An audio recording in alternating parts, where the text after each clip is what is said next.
सदर जय जिनेन्द्र। मैं अंश जैन आप सभी का स्वागत करता हूं। साथियों, आचार्य उमा स्वामी कृत तत्वार्थ सूत्र, जिसे हम मोक्ष शास्त्र के रूप में भी जानते हैं, यह जैन दर्शन का वह अनमोल ग्रंथ है जो हमें मुक्ति का मार्ग दिखाता है। हमारा परम सौभाग्य है कि इस महान ग्रंथ की सरल और मार्मिक व्याख्या करने के लिए हमारे साथ जुड़ रहे हैं आदरणीय ब्रह्मचारी अनिल भैया जी, जो इंदौर स्थित श्री दिगंबर जैन उदासीन आश्रम एवं अमर ग्रंथालय के अधिष्ठाता है। भैया जी के सानिध्य में तत्वार्थ सूत्र मोक्ष शास्त्र पर होने वाले ये प्रवचन हमारे आध्यात्मिक मार्ग को और भी प्रशस्त करेंगे। मेरा आप सभी धर्म प्रेमी बंधुओं से विनम्र निवेदन है कि आत्म कल्याण की इस चर्चा को अंत तक पूरा सुने। यदि आपको जिनवाणी का यह संदेश उपयोगी और मंगलकारी लगे तो इसे अपने मित्रों और परिवार के साथ शेयर अवश्य करें, ताकि धर्म की यह प्रभावना घर घर तक पहुंचे और हर जीव लाभान्वित हो सके। तो आइए एकाग्र मन से जुड़ते हैं आज के इस पावन स्वाध्याय से। तेषां वचनोऽनुसारमासत् श्रीमद् आचार्य प्रवर्षोमि उमा स्वामी आचार्येण विरचितं मङ्गलं भगवान् वीरो मङ्गलं गौतमो गणी मङ्गलं कुन्दकुन्दार्य जैन धर्मोऽस्तु मङ्गलं सर्वमङ्गलमाङ्गल्यं सर्वकल्याणकारकं प्रधानां सर्वधर्माणां जैनं जयतु शासनम् मोक्षमार्गस्य नेतारं भेत्तारं कर्मभूभृतां ज्ञातारं विश्वतत्त्वानां वन्दे तद्गुणलब्धये पंचपरमेष्टि भगवान की जय। संत श्रोमणी आचार्य गुरुवर श्री विद्यासागर जी महामुनिराज की जय। परम पूज्य आचार्य श्री समय सागर जी महाराज की जय।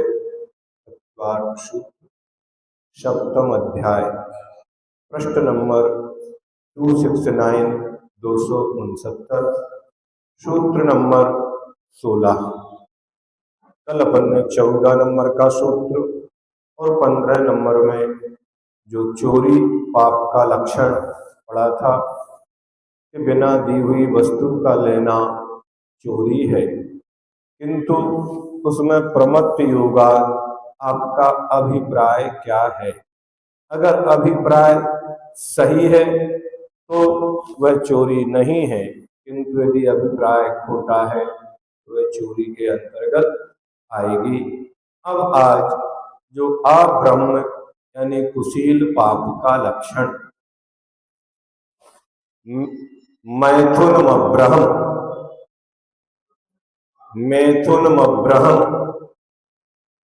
मैथुन को अब्रह्म अर्थात कुशील कहते हैं।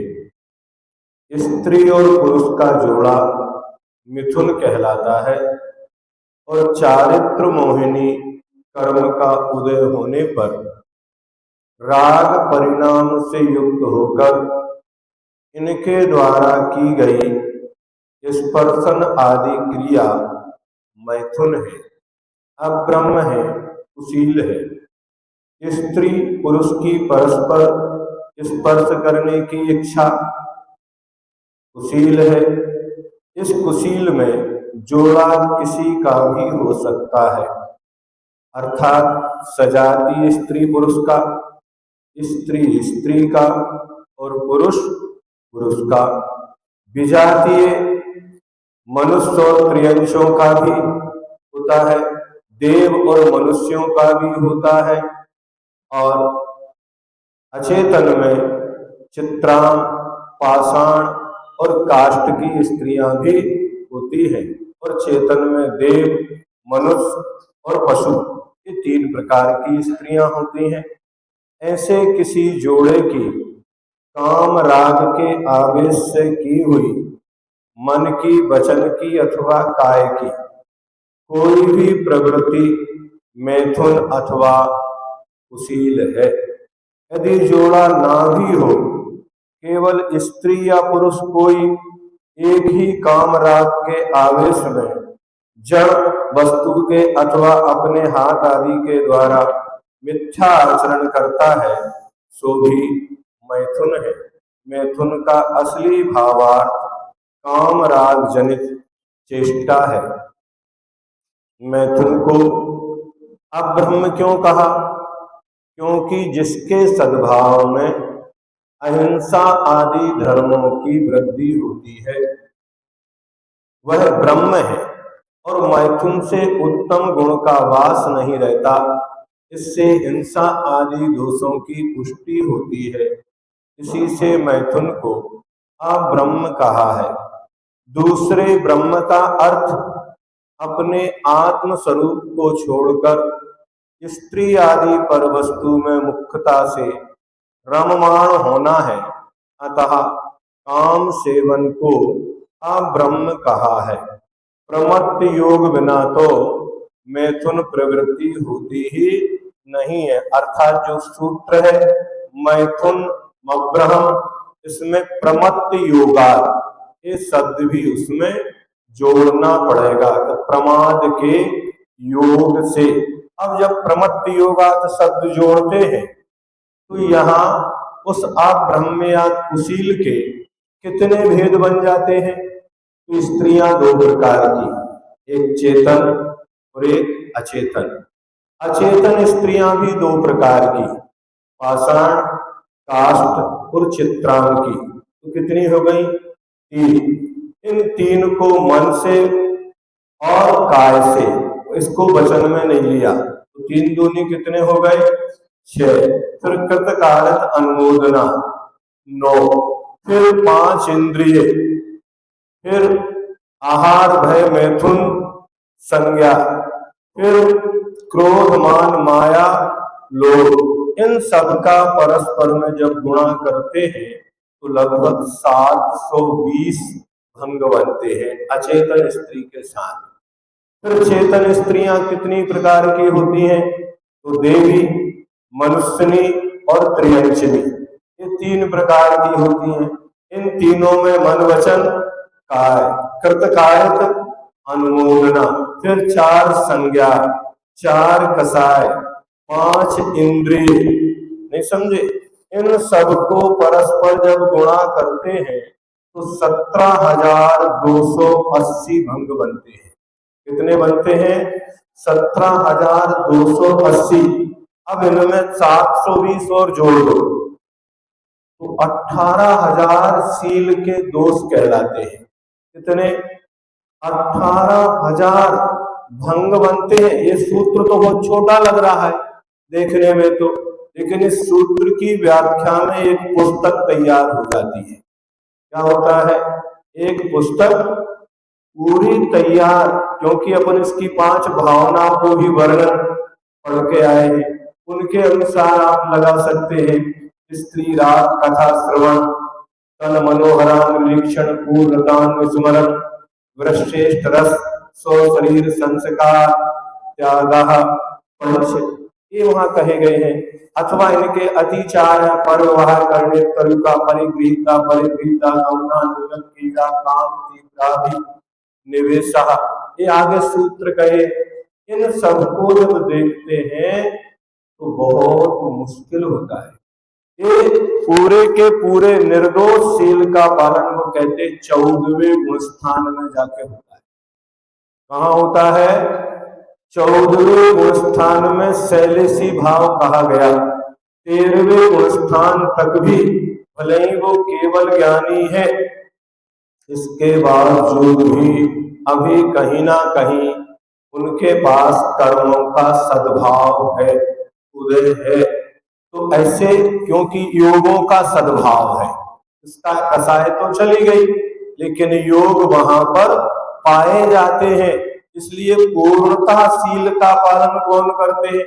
अब अपने पास कुछ होता तो नहीं है लेकिन दूसरों में दोषारोपण करते रहते।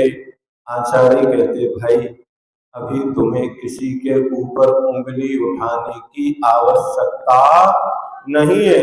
अगर तुम एक उंगली दूसरे की तरफ उठा रहे हो तो 3 उंगली अपनी तरफ है, तुम उनसे भी ज्यादा दोषी हो। एक पूर्णता ब्रह्म में रमण हो पाना बहुत कठिन होता है।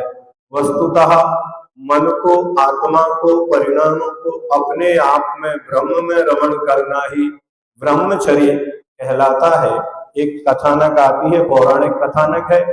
एक बार एक युवा जिनका नाम था सुखदेव, वो जा रहे थे और एक तालाब में बहुत सारी स्त्रियां स्नान कर रही थी निर्वस्त्र।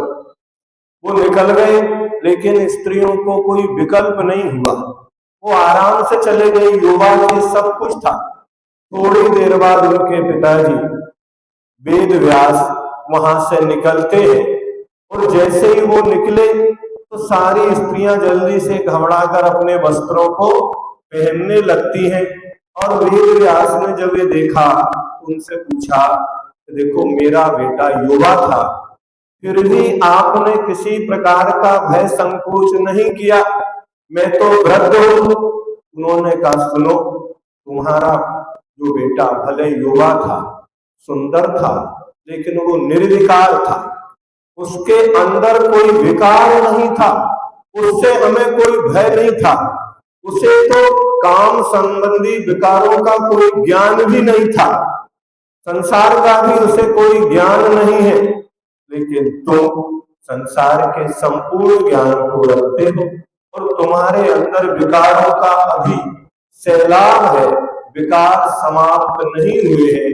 जहां विकार है वहां अब्रह्म है, और जहां निर्विकारता है वहां ब्रह्म होता है। इसलिए इस मैथुनम अब्रह्म, मात्र कुशील सेवन करने से ही अब्रह्म होता होगा, जैन दर्शन कहता नहीं।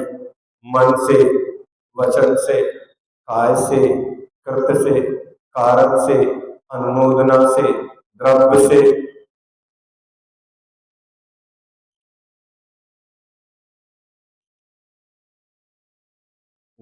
से, भाव से, और आहार, भय, मैथुन, परिग्रह, चार संज्ञा, चार कसाएं, ये परस्पर, हमें सबको तो नाम भी याद नहीं रहते, बचेंगे कैसे?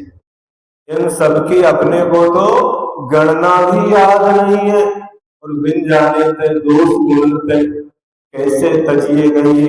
आज के समय में ये सूत्र और भी ज्यादा कार्यकारी है। आज कोई द्रव्य हिंसा या द्रव्य पाप तो लोग कर ही नहीं पाते हैं, करते नहीं है, लेकिन भावों के द्वारा निरंतर आज के मीडिया के जमाने में हर व्यक्ति, चाहे छोटा हो चाहे बड़ा हो, स्त्री हो पुरुष हो, धार्मिक हो अधार्मिक हो, इस सब के मकर जाले में इतने बुरी तरह से जकड़े हुए हैं, इससे बाहर निकलना, उनके मन को इस प्रकार से मोहित कैप्चर कर लिया जाता है कि वे उससे बाहर निकल ही नहीं पाते। जैसा नशा होता है, ऐसा आज नशा सभी जगह छाया हुआ है, और उसके दुष्परिणाम है कि अच्छे अच्छे लोग सुसाइड करके मरण को ही प्राप्त है, कुछ भी नहीं है, मात्र वहां एक मीडिया के माध्यम से अपने आप को इतना पराधीन बना लिया कि वो कहते हमारे पास अब मरने के अलावा कोई रास्ता ही नहीं है। ऐसी मृग मरीचिका में आज का चाहे युवा हो, चाहे वृद्ध हो, चाहे बालक हो, ये सभी कहीं ना कहीं उसके द्वारा, इसलिए आज सूत्र की और भी आवश्यकता है। इनको बड़े अच्छे से पढ़ना चाहिए, पढ़ाना चाहिए, और उससे होने वाली हानियों से हमें अपनी समाज को और भविष्य की पीढ़ी को बचाने के लिए निरंतर प्रयत्नशील रहना चाहिए। इसमें कोई संकोच नहीं करना चाहिए। बुराइयों से बचाना कोई पाप नहीं होता है, पाप वह होता है जो बुराइयों की ओर लेकर जाता है। आपका मौन रहना भी अपने आप में एक अपराध कहलाएगा। अगर आप समय पर अपनी संतान को, भावी पीढ़ी को सही शिक्षा नहीं देंगे, क्योंकि आज सबसे बड़ी विडंबना है, हम जो शिक्षा प्राप्त कर रहे हैं वो असंयमियों के द्वारा कर रहे हैं। कई बार हमने गुरु से चर्चा की इस विषय पर शिक्षा के क्षेत्र में, क्योंकि एक शिक्षा ही ऐसा साधन है जो हमें पापों से बचा सकता है, और एक खोटी शिक्षा ही ऐसा साधन है जो हमें पापों की ओर धकेल कर ले जा सकता है। आप देखना, एक पौराणिक में मैना सुंदरी और सुर सुंदरी दो बहनें थी, लेकिन एक ने अध्ययन कहाँ किया था? आलिका माता जी के पास, और एक ने असंयमी व्यक्ति से शिक्षा प्राप्त की थी। तो फिर उसने अपने मन के द्वारा जहां उसकी इच्छा हुई वहां शादी की थी। और मैना सुंदरी से वही प्रश्न जब किया गया, उन्होंने कहा, देखिए, हम अपने मुख से किसी को भी अपना वर नहीं बनाएंगे, आप जिसके साथ हमारा विवाह कर देंगे वही हमारा पति होगा।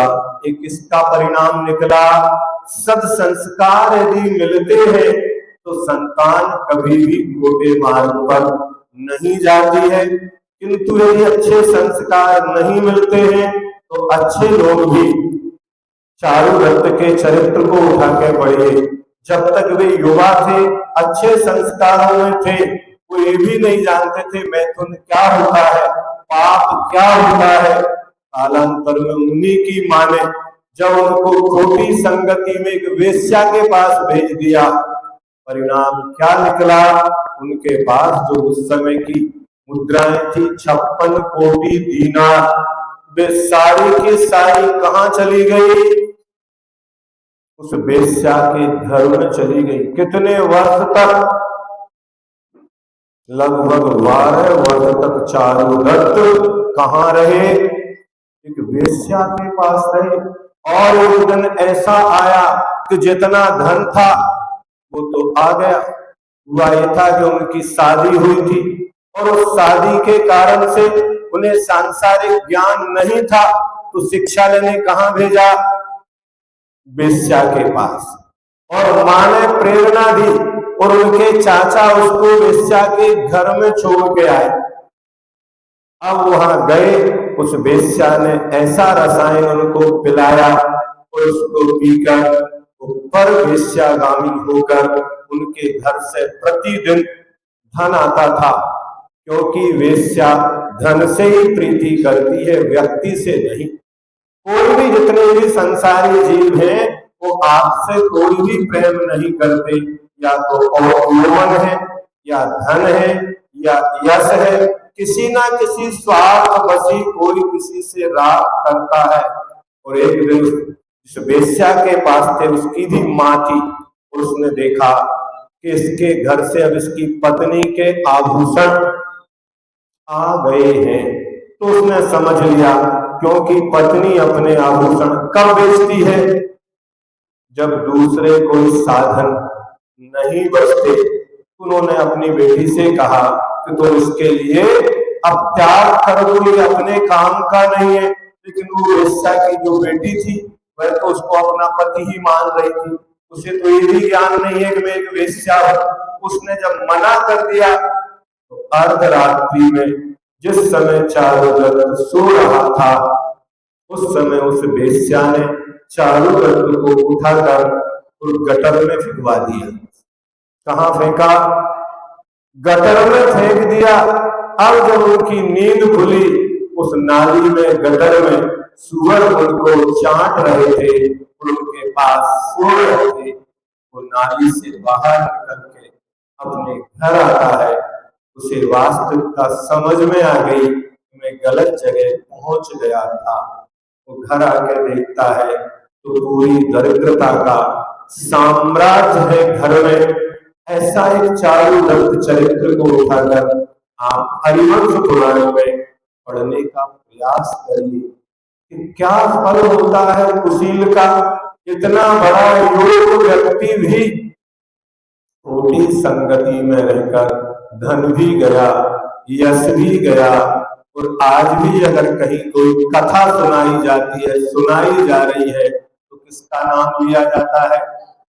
यद्यपि वो चारुदत्त बाद में व्यापार किया, धन कमाया, दीक्षा ली, सब कुछ किया, लेकिन जब भी वेश्या सत्पुरुष का नाम लिया जाता है तो इसको याद करते हैं।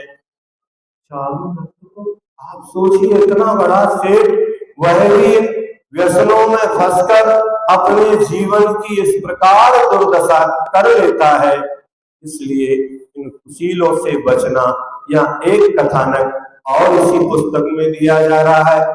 शास्त्र में कथानक आता है, भवदेव नाम का, भावदेव और भावदेव, अथवा कहीं भूदेव लिखा मिलता है। भवदेव और भूदेव दोनों भाई भाई थे।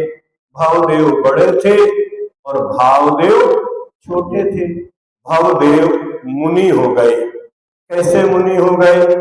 उनके छोटे भाई का विवाह नागला से हो गया। उनके जो बड़े भाई थे उन्होंने दीक्षा ले ली, और जो छोटे भाई थे उन्होंने क्या किया, उनका विवाह हो गया।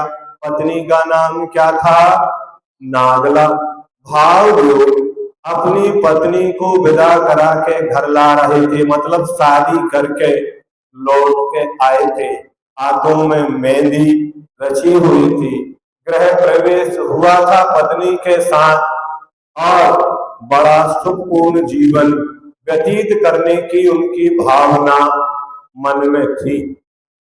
और नए सपने, सुनहरे सपने संजोए जा रहे थे कि अचानक रास्ते में एक मुनि के दर्शन हो गए। वे मुनि और कोई नहीं, कौन थे?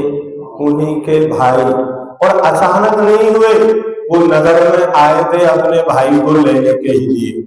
तो वो आहार की बेला में उसी अपने घर छोटे भाई के यहाँ गए और उन्होंने परदान किया।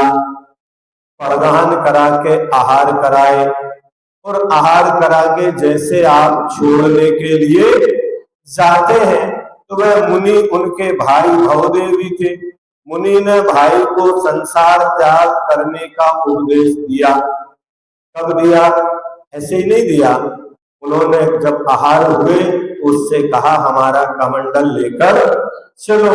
वो कमंडल लेकर चले, आगे मुनि महाराज और पीछे छोटा भाई जिसने अभी शादी की है।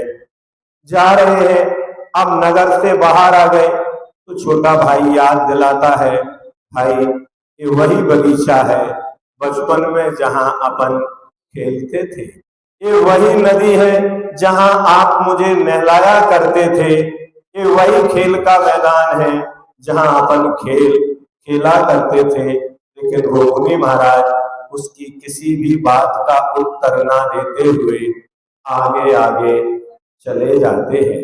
और जंगल में जहां उनका संग ठहरा हुआ था, गुरु महाराज जहां विराजमान थे, वहां लेकर पहुंचते हैं तो उनके गुरु ने भी उनसे पूछ लिया, क्या छोटे भाई को भी मुनि बनाने के लिए ले आए क्या?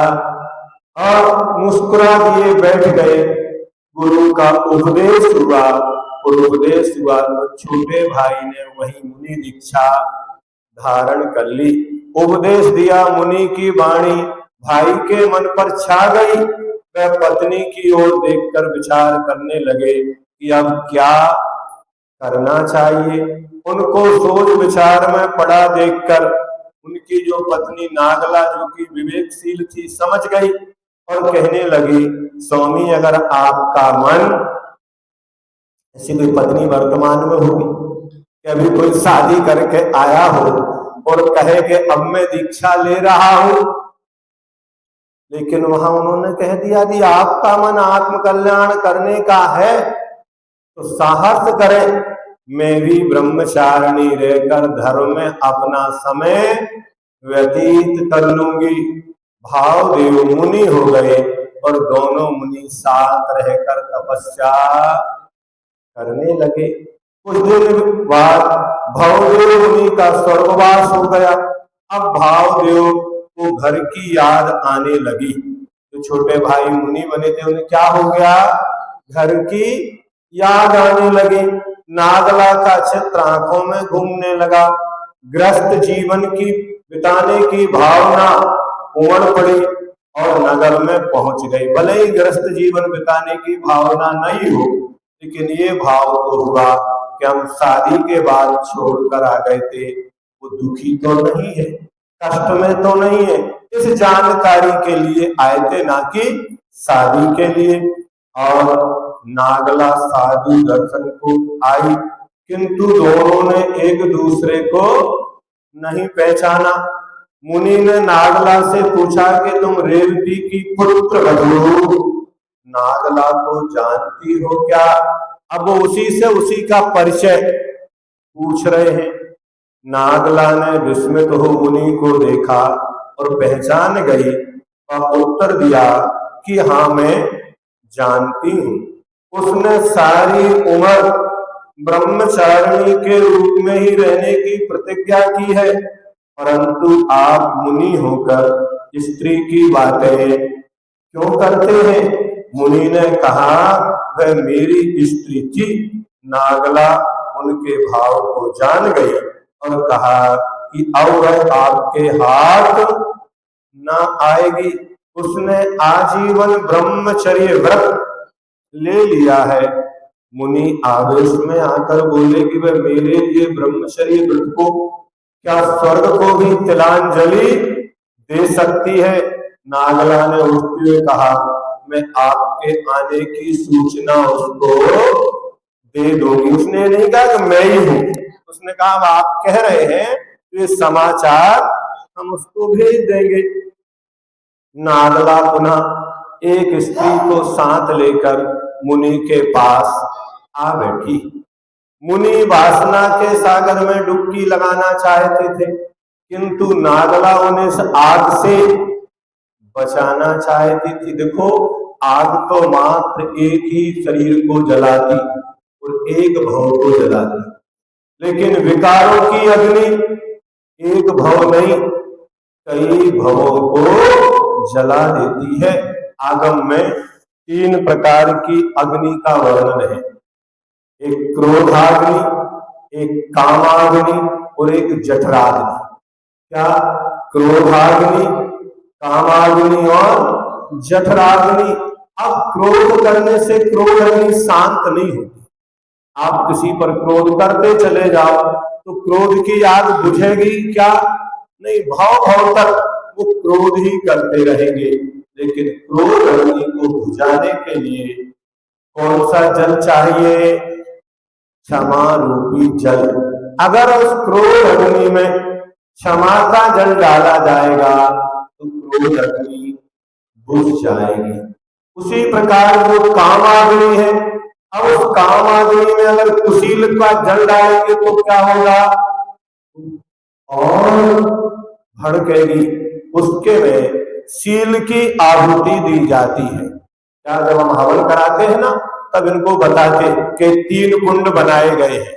ये तीनों कुंड इस बात के प्रतीक हैं कि मैं क्रोध अग्नि को बुझा रहा हूं, काम अग्नि को बुझा रहा हूं और जठराग्नि को बुझा रहा हूं। आहुति किसकी डालना? तो क्रोध अग्नि में क्षमा की आहुति और काम अग्नि में शील की आहुति दी जाती है, तो अपने आप को शांत हो जाती है। और जठराग्नि में क्या करें? भोजन कर लो, बुझ जाएगी। भोजन करने से कभी भी जठराग्नि शांत नहीं होती है और बढ़ती जाती है। जठराग्नि को शांत करने का साधन है उपवास की आहुति। किसकी दी जाती है? उपवास यदि करेंगे तो धीरे धीरे जठराग्नि मंद कम होती जाएगी। एक साथ नहीं करना, लेकिन धीरे धीरे इन उपवासों को प्राचीन काल में 1 साल तक बढ़ाया जा सकता था। भगवान आदिनाथ ने 6 महीने का उपवास किया था, लेकिन आहार 13 महीने में हुआ था। क्या? उपवास कितने दिन का किया था? 6 महीने का। और 6 महीने विधि नहीं मिली थी, तो ऐसे 13 महीने बाद जाकर भगवान आदिनाथ का आहार हुआ था। बाहुबली 1 साल तक खड़े रहे थे, उन्होंने आहार ही नहीं किया था, केवल ज्ञान प्राप्त कर लिया था। तो ऐसी आग से बचाना, अपन क्या करते हैं? आग लगी है, उसमें ईंधन डालते जाओ, ईंधन डालते जाओ, ईंधन डालने से अग्नि कभी भी शांत नहीं होती। ऐसे ही अपने मन में जो आग जलती है, अब विषयों की इच्छा के लिए पूर्ति में मनुष्य जीवन भर लगा रहता है, उसे लगता है अब शांत होगी, अब शांत होगी, क्योंकि इसका संबंध वास्तव में तन से कम और मन से ज्यादा होता है। और मन कभी भी शांत होता नहीं है। शरीर भले ही कितना भी क्षीण हो जाए, लेकिन मन कभी भी शांत नहीं होता। किसी भी विषय को सेवन करने में मन की कभी तृप्ति नहीं होती। मन एक ऐसी इंसान की खोपड़ी कहलाती है कि इसमें जितना भी डालते जाओ तो पात्र कभी भरता ही नहीं है। तो वह उस आग से बचाना चाहती थी, वह मुनि से बात करती रही। एक बहुत अच्छा रूपक उदाहरण समझाने के लिए दिया जा रहा है कि सीधा मना नहीं किया, कैसे समझाया उन महाराज को। तो देखो, इतने में एक बालक आया और सखी की गोद में बैठकर बातें करने लगा। छोटे बालक को लाई, माँ तुमने आज बहुत अच्छी खीर बनाई थी, जितनी तुम मुझे लेकर आई थी उसमें मक्खी गिर गई। क्या कहा? उसमें क्या गिर गई? मक्खी गिर गई। किंतु अच्छी होने के कारण मैंने उसको खा लिया। खीर तो अच्छी थी, उस बालक ने मक्खी गिरी खीर भी खा लिया। फिर वह खीर भवन होकर बाहर निकल गई, क्योंकि मक्खी जिसमें भी गिरती है उससे उल्टी हो जाती है, किसी को भी ये लक्षण है। मैं उसे फिर चाट गया। क्या किया? जो उल्टी हो गई थी उस उल्टी को भी, जैसे बिल्ली होती है, कुत्ता होता है, शेर होता है, ये जितना भी भोजन करते हैं उसको एक बार निकाल के पुनः खा जाते हैं। गाय भैंस सारी तो जुगाली करती है मुख में ही, लेकिन जितने मांसाहारी जीव हैं ये अपने भोजन को एक बार करते हैं, फिर उसको बाहर निकालते हैं, पुनः उसी को खा जाते हैं। ऐसे ही वो कह रहा है, मैं उसे फिर चाट गया। सखी ने कहा, बेटा शाबाश, तुमने बड़ा अच्छा काम किया, अच्छी चीज को छोड़ा नहीं करते। ये सुनकर मुनि आवेश में बोल उठे कि लड़के ने वमन खा लिया और तुम उसकी प्रशंसा कर रही हो, तुम दोनों बहुत मूर्ख हो। अब देखना मूर्ख कौन है? अपन दूसरों को मूर्ख कहते हैं। मूर्ख कौन है? देखो, और पत्रजान पढ़ती हो, नागला तुरंत कहने लगी, इसने तो वमन खाकर बुरा किया, परंतु आप क्या कर रहे हैं? भुक्तो गीता मोहान मया सर्वे पुद्गला उच्चिष्टे उद्देश विज्ञ मम विज्ञस कास्त्रहा। हम जिस वस्तु का त्याग कर देते हैं पुनः उसी को ग्रहण कर लेते हैं। ये वमन के समान ही माना जाता है। जिस वस्तु का एक बार त्याग हो गया, जीवन में दोबारा उसे ग्रहण करना वमन को ग्रहण करने के समान है। लेकिन अपन क्या करते? अभी त्याग कर दिया, बाद में फिर मन पलट गया, फिर उसको ग्रहण कर लिया। इससे इतने अनर्थ जीवन में घटते हैं, ऐसे ऐसे कथानक जीवन में पढ़ने और सुनने को मिलते हैं जिनको अपन कह भी नहीं सकते हैं। इसलिए जो वस्तु का त्याग कर दिया, जीवन पर्यंत उसका त्याग पूरी दृढ़ता के साथ पालन करना चाहिए। जिस विषय वासना को छोड़ चुके, उस वमन को फिर खाने को आतुर हो गए हो। आप भले ही वमन खा ले, पर आपकी वह नागला कभी ऐसा नहीं करेगी। मुनि विचार करने लगे, यह नागला जो हिमालय की तरह दृढ़ है, और एक मैं हूं जो मुनि जीवन छोड़कर पाप के पंख में लौटने के लिए आतुर हूं, धिक्कार है मुझे, धिक्कार है। और नागला से बोले तुम्हें धन्य है। जो इस मार्ग में जाते उनको धिक्कार शब्द मिलते, और जो मोक्ष मार्ग में जाते धन धन्य है जे जीव नर भव, पाय यह कार्य किया तिन ही अनादि भ्रमण पंच प्रकार तजवर। कितनी बार उन्होंने धन्यवाद दिया है। तो आप सोचिए, पत्नी हो तो ऐसी हो, मैं प्रकाश से अंधकार की तरफ जा रहा था, तुमने मुझे पुनः प्रकाश की ओर जाने की प्रेरणा दी। मैं तुम्हारा क्या हूं, कृतज्ञ हूं। और उठकर क्या किया, बल की ओर चल दिए।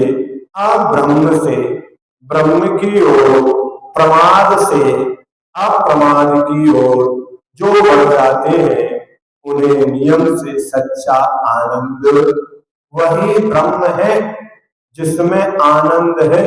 और जहां आनंद नहीं है, दुख है, संक्लेश है, आकुलता है पंच इंद्रिय के विषयों को।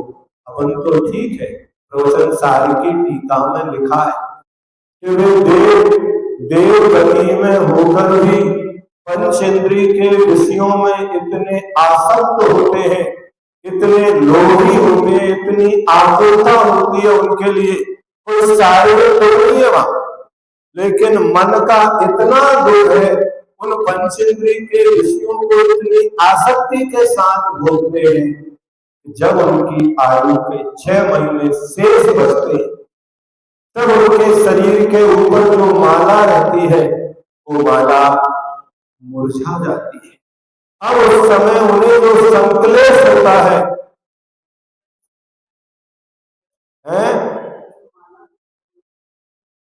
अब वो माला कौन से काय की है, वो जन्म से ही उनके शरीर पर आती है।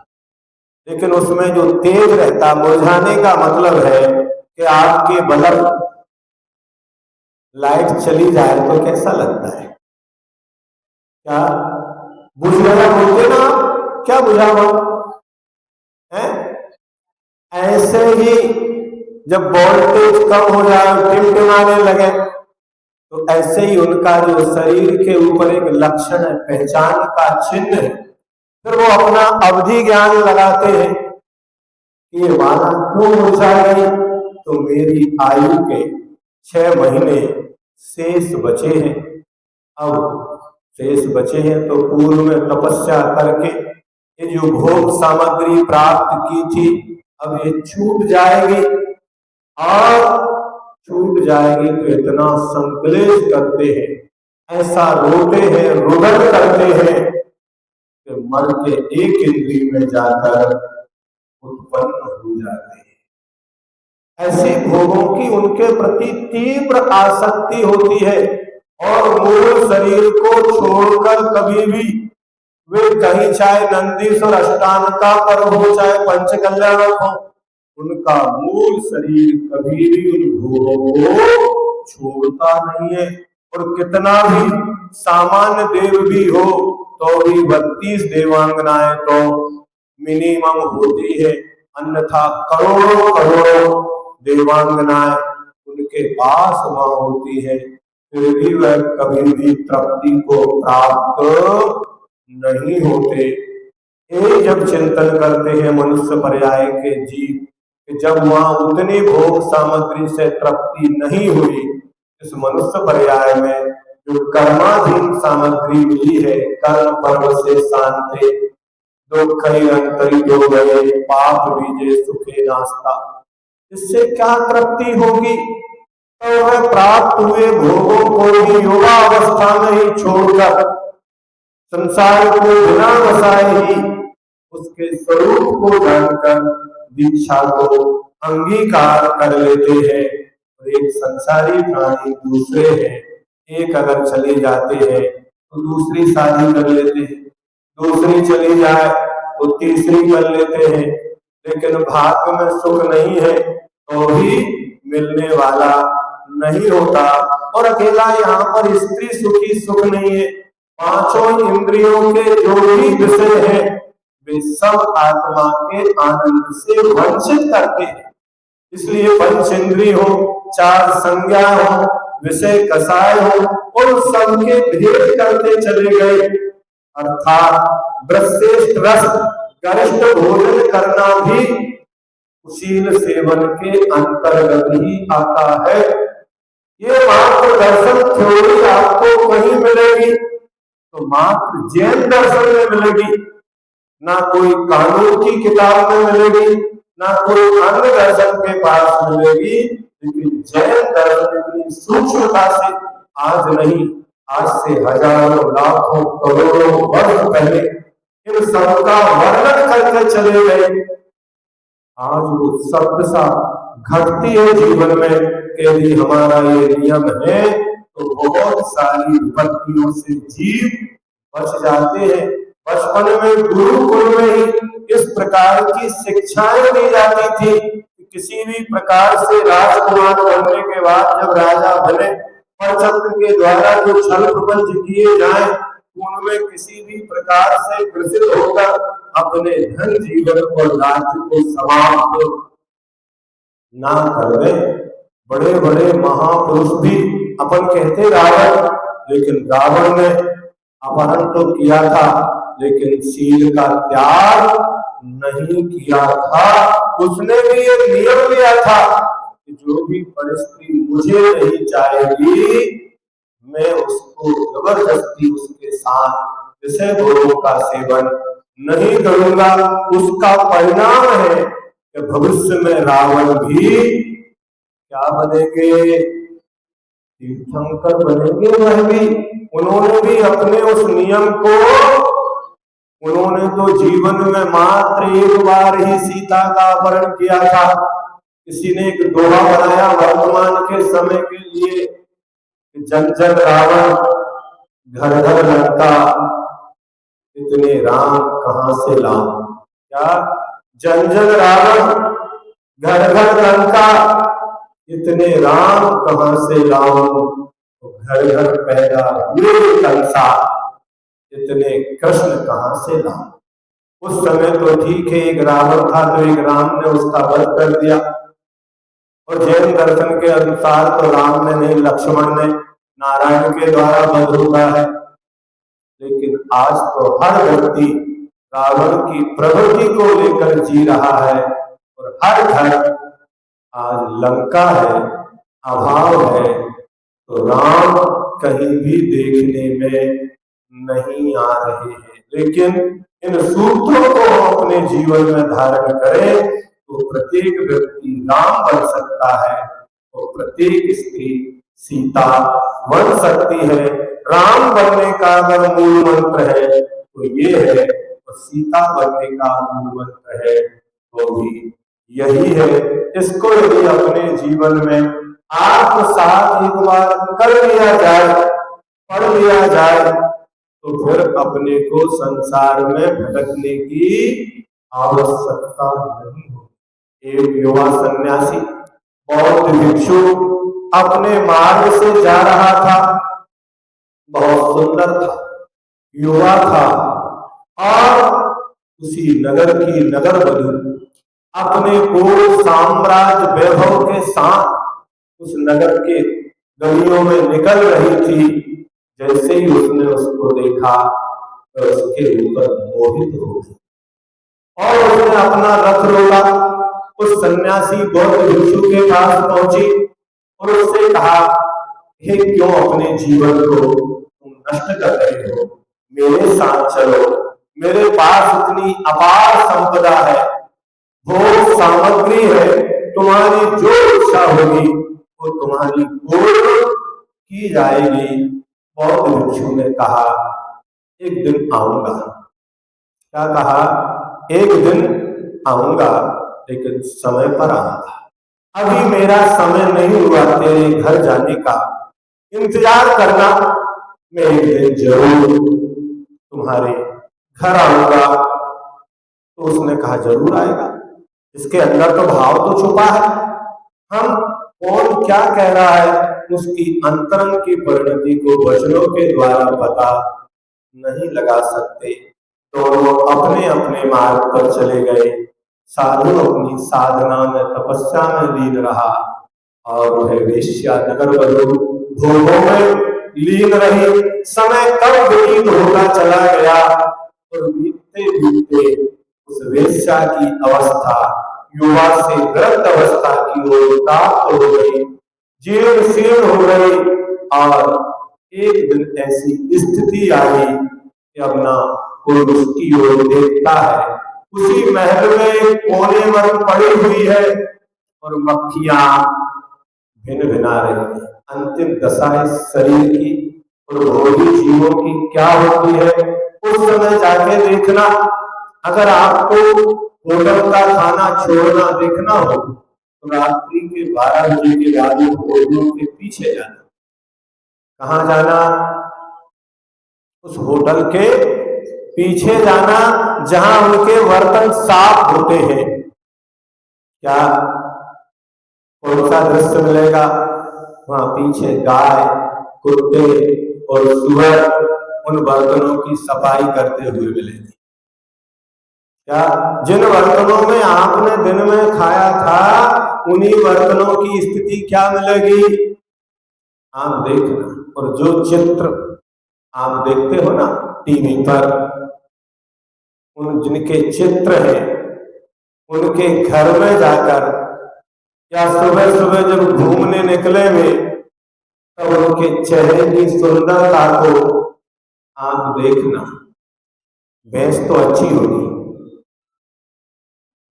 क्या भैंस तो जिन चित्रों को देखकर तुम पूरा समय मोबाइल और टीवियों में खर्च कर देते हो, उनके शरीर की वास्तविकता क्या है उनको कभी असली रूप में देखने का भी प्रयास करना आपकी समझ में आ जाए कि संसार की वास्तविकता क्या है। और एक दिन उस सन्यासी ने अपने कदम उन महलों की ओर बढ़ाए, इधर जहां निमंत्रण मिला था। निमंत्रण तो बहुत पहले मिला था, लेकिन निमंत्रण मिले। बुंदेलखंड में एक कहावत है, तत्काल नहीं जाना चाहिए। कोई आपको बुलाए, निमंत्रण दे, तत्काल उसके साथ नहीं जाना।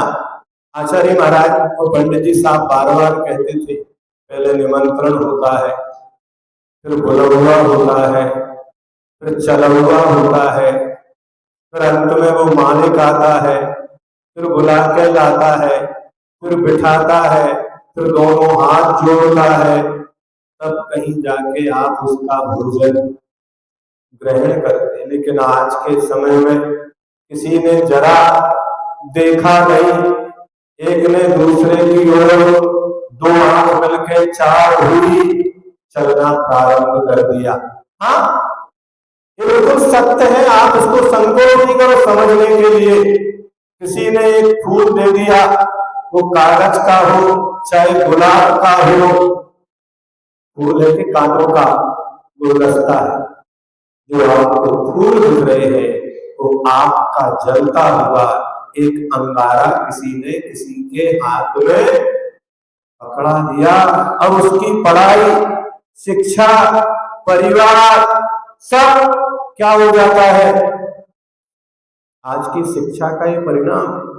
खोटी शिक्षाओं में, खोटी संस्थाओं में प्राप्त करके आज उन सूत्रों को बार बार विद्यालय में पढ़ाना चाहिए, शिविर लगना चाहिए। हम तो तत्वार सूत्र के शिविर लगाओ, इसको पाठशाला में बच्चों के लिए पढ़ाओ। पढ़ाने वाली शिक्षिकाएं व्रती हो, बहनें हो, आरिकाएं हो, फिर वो उनको अच्छे आराम से समझा पाएंगी। आप नहीं समझा पाओगे क्योंकि आप तो क्यों उन बुराइयों में डूबे हुए हो। भूला हुआ, जिसको रास्ते से भटका हुआ व्यक्ति दूसरे को कभी सही राह नहीं दिखा सकता। आवश्यक है दोनों व्यक्ति रास्ता भटके हैं तो कौन किसको रास्ता दिखाएगा? एक व्यक्ति को सही रास्ता पता हो तो वो दूसरे को सही राह पर, मार्ग पर ला सकता है। लेकिन दोनों ही भूले हैं। माता पिता जैसे हैं, संतान उससे संतान जैसी है, माता पिता उससे भी कहीं आगे है। इसके कई कथानक आपको पढ़ने, सुनने और देखने में मिल जाएंगे। और प्रभाव पड़ता है सबसे पहला तो अपने माता पिता का पड़ता है। अगर संतान को संस्कारित करना है तो माता पिता को ही संस्कार लेना पड़ेंगे। कई जीव आज भी में तो ऐसा नहीं कि बड़े शहरों में नहीं है, आज भी इतने बड़े पढ़े लिखे लोग हमारे संपर्क में है। बैंक को बड़ोड़ा के मैनेजर थे, वो हमें सुनाते, भैया जी हमारी शादी हुई लेकिन हमें दहेज में टीवी भी मिला, लेकिन घर में कभी टीवी ऑन नहीं किया गया। आज भी बता रखा है। क्या कहा उन्होंने? दो संतान उनकी हुई, दो बेटे, एक इंजीनियर है, एक ब्रह्मचारी है। दोनों ने पूना में जाकर जैन कम्युनिटी बसा दी पूरी। आप सोचिए किसके संस्कार रहे?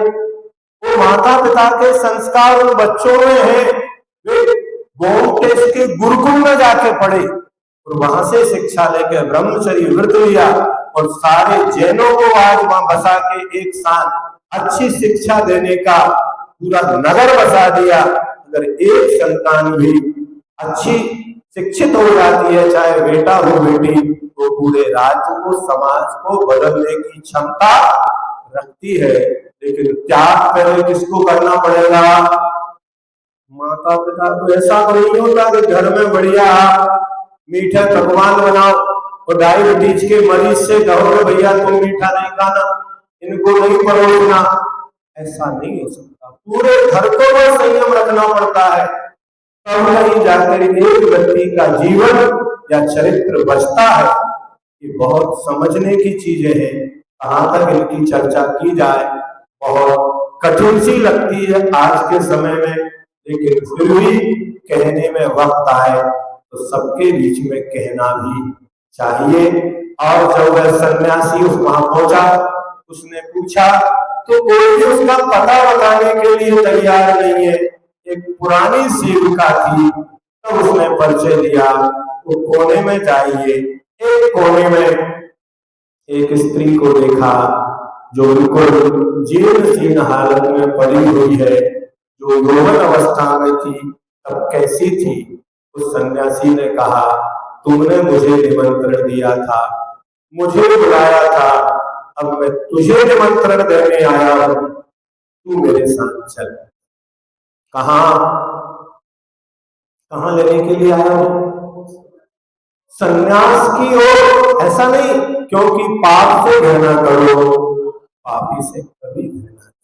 यही साधु का और संत का लक्षण है कि इस अवस्था में भी उस घर में जाने में संकोच नहीं किया और उससे कहा, चलो अब तू मेरे साथ चल और तूने जैसा कहा था अब वैसा मैं जैसा कहता हूं वह तुझे करना है। और उस पाप के दलदल से भी उसको निकाल कर सन्यासी अपने मठ आश्रम में उसको लेकर आए। तो कब कहां किसको ले जाना, कब क्या पाप है और क्या पुण्य है, क्या धर्म है क्या अधर्म है, ये मात्र वर्णन सूक्ष्मता से अगर कहीं मिलेगा तो जैन आचार्यों के पास जैन दर्शन में मिलेगा। बाहर की क्रिया मात्र पाप नहीं है, अभिप्राय पूर्वक की गई वह क्रिया प्रवृत्ति योगा प्राण हिंसा। तो प्रवृत्ति योगा मैथुन अभ्रम और प्रमाद के योग से मैथुन क्रिया की जाएगी तो वह अभ्रम है, कुशील है। किंतु यदि प्रमाद का योग नहीं है तो वह किसी को देखना मात्र भी पाप होता तो सभी जीव संसार के पापी हो जाते। लेकिन आप किस दृष्टि से, किस दृश्य को देख रहे हैं, वही दृश्य अपन भी देखते हैं, वही एक महाराज भी देखते हैं, वही दृश्य केवली भगवान के केवल ज्ञान में भी आता है। लेकिन क्या उनको कर्मबद्ध होता है? जावानी के ज्ञान है सूझे लोका लोग, सोवानी मस्तक सदा लोग, हे जनवाणी भारती।